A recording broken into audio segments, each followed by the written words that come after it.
તો આ તરફ વડોદરાના માંજલપુર વિસ્તારમાં ગૌરવ પંથના કામને લઈને લોકોમાં ભારે રોષ વ્યાપેલો જોવા મળ્યો। ગૌરવ પંથના રોડ પર નાના ફૂટપાથ કરવામાં આવ્યા છે, ત્યારે ધારાસભ્ય યોગેશ પટેલે રજૂઆત કરી છે। તુલસીધામથી દીપ સર્કલ સુધી નાખેલ પેવર બ્લોક કાઢવામાં આવ્યા છે।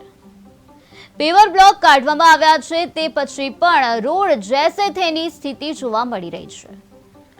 તો કોર્પોરેશનની બેવડી નીતિથી લોકો હેરાન પરેશાન થઈ ગયા છે। લોકોમાં અત્યારે રોષ વ્યાપેલો જોવા મળ્યો છે, ત્યારે ભાજપ કોર્પોરેટર સંગીતા પટેલના ઘર પાસે મોટા ફૂટપાથ છે, ત્યારે તાત્કાલિક રોડનું કામ પૂર્ણ કરવા માટે નાગરિકોની રજૂઆત છે। કોર્પોરેશનના દંડક શૈલેષ પાટીલનું નિવેદન સામે આવ્યું છે। મેટલ નાખી રોડ બનાવવાનું કામ ચાલી રહ્યું છે, ત્યારે 15 દિવસમાં તમામ કામગીરી પૂર્ણ કરવામાં આવશે। મહાનગરપાલિકાએ ચાલુ કર્યું ત્યારે લોકોને લાગ્યું કે સરસ કામ થઈ રહ્યું છે, પણ તે પછી જો જાણવા મળ્યું કે આ લોકો તો 10-10 ફૂટ 15-15 ફૂટ સુધી તો પેવર બ્લોક નાખીને ક્યાંક ને ક્યાંક એમના મળતિયાઓને ફાયદો પહોંચાડવાનું કામ કરે છે। અને પછી એ કામ જ્યારે ઉખડવામાં આવ્યું અમારા દ્વારા, ત્યારે પછી આગળ વધવામાં આવ્યું અને માહિતી મંગવામાં આવી તો ખબર પડી કે આ તો કે બોલે પેવર બ્લોક નાખીને એમના મળતિયાઓને ફાયદો પહોંચાડવાનો એક કોન્ટ્રાક્ટ આપી દીધો છે અને સામાન્ય લોકોને ફૂટપાથો એમના બસ સ્ટેન્ડો હતા એ કાઢી નાખ્યા છે, એમના બાકડાઓ હતા એ હટાવી નાખ્યા, એમના રોડ ઉપર એમના રોડની સાઈડમાં એમના સોસાયટીના બોર્ડ હતા એ ઉખેડી નાખ્યા અને ક્યાંક ને ક્યાંક આ સિનિયર સિટીઝનોને ખાડો ખોદીને 6 મહિનાથી વયા ગયા છે।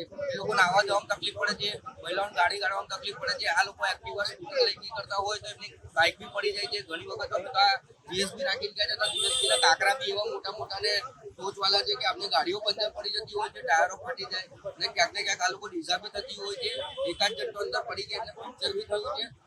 તો અહીંના લોકો આ સોસાયટીના અને આ રોડ પરના તમામ સોસાયટીઓના લોકોને એટલી હાલાકી પડી રહી છે કે વાત જ પૂછોમાં। અને ક્યાંક ને ક્યાંક ધારાસભ્ય અને કોર્પોરેટરોના ઝઘડાની વચ્ચે આ લોકોનો પીસાયો થઈ રહ્યો છે। રોડના કામ એવી રીતના કરવા જોઈએ કે જે પોર્શન અમે ખોદી કાઢીએ એ પોર્શન વિથિન 6 વીક 6 ડેઝ ને 6 વીક્સ અમે 5 ટુ ફિનિશ કરીને ઊંચો મૂકીને આગળ વધતા હતા। ઇન્સ્ટેડ ઓફ ધેટ તમે આજે 6 મહિનાથી આટલો પોર્શન બંને બાજુનો ખોદીને બેસી ગયા છો અને કશું જ કરતા નથી। જે કોઈ રીઝન હોય એ અમારે એની સાથે કોઈ લેવા દેવા નથી। તમે એજન્સીને કામ આપ્યું, હવે એ એજન્સી જાતે કામ કરવાની નથી, અમને એવું ખબર છે એ પેટા એજન્સી આપશે, એ પેટા એજન્સી વાળો બીજા પેટા એજન્સી આપશે, પણ મેઇન એજન્સીને તમે ક્વેશ્ચન તો કરી શકો ને કે ભાઈ ઉભા રહે તે કેટલું કામ કર્યું મને બતાવ। એ રોડના બિલના પેમેન્ટ લેવા તો તમારી પાસે આવશે ને, તો તમારે જોઈને કરવું પડશે ને, બિલ પાસ કેવી રીતે કરવાના તમે? પેવર બ્લોકનું કામ જે અધૂરું નથી પણ શ્રેયસ કુલથી લઈને તુલસીધામ સુધીનો જે પેવર બ્લોકનું કામ હતું એ કેન્સલ કરીને એની અંદર રોડ મોટો કરવાની કામગીરી શરૂ થઈ ગઈ છે। અને જે પેવર બ્લોકનો જે ભાગ હતો એની જગ્યાએ કાચો પાકો રોડ થઈ ગયો છે, એટલે સેટલ થાય એટલે 4 થી 5 દિવસમાં પેવર મૂકીને અમે કાર્પેટ કરી દઈશું। એટલે સારું કામ થતું એમાં સમયની બી રાહ જોવામાં આવતી હોય છે, કારણ કે પેવર બ્લોકનું એક કામ હતું એ કેન્સલ થયું છે અને રોડ બનાવી દીધો છે, કાચો પાકો રોડ ઓલરેડી તૈયાર થઈ ગયો છે। એટલે સેટલ થશે એટલે 4 થી 5 દિવસની અંદર આ પેવર મુકાવશે અને કાર્પેટનું